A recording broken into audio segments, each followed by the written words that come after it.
Nako mga bossing, kayo po ba mga bossing ko ay walang pera po palagi? Ubos ng ubos po mga bossing ko ang inyong kaperahan. Asya mga bossing ko, ako po may tuturo sa inyo mga bossing. Basta positive ka lamang. Kapag ginawa nyo po ito mga bossing ko, kailangan nasa isipan po ninyo. Simula na ito ng tagumpay at hindi ka na lagi mauubusan ng pera mga bossing. Tunay naman napakahirap ng ganyan sitwasyon, lalo na kung ikaw ay pamilyadong tao or kaya po ay nasanay na lagi na lang may binabayaran at minsan ay napapaisip ka kung paano ka makakawala sa sitwasyon ng utang. Lalo na yung mga 5-6 na yan or kaya kung ano man po loan po yan, mga lending. Nako mga bossing, nakakasigaw talaga yan sa langit.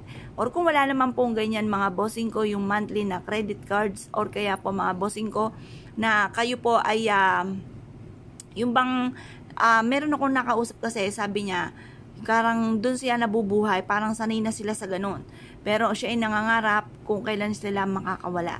Bukod po sa lalo nyong sisipagan mga bossing ko, ay subukan nyo po itong gawin. Kailangan lamang po natin mga bossing ko ng bawang. Ayan, napaisip po kayo, ano naman connection ng bawang? Aba, ito po ay nagtataboy ng mga kamalasan, lalo na yung mga bad spirit.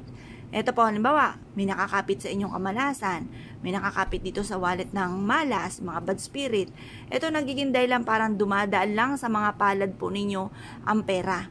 Para bang di nyo malang napil, yung mga katrabaho ninyo, tuwan-tuwa, mag-grocery, pupuntang palengke, dadaan palengke. Pero ikaw, wala, diretso ng uwi dahil nga po sa dadaan lang sa kamay, ipambabayad ng utang.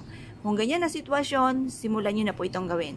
Kumuha po kayo mga bossing ko ng bawang.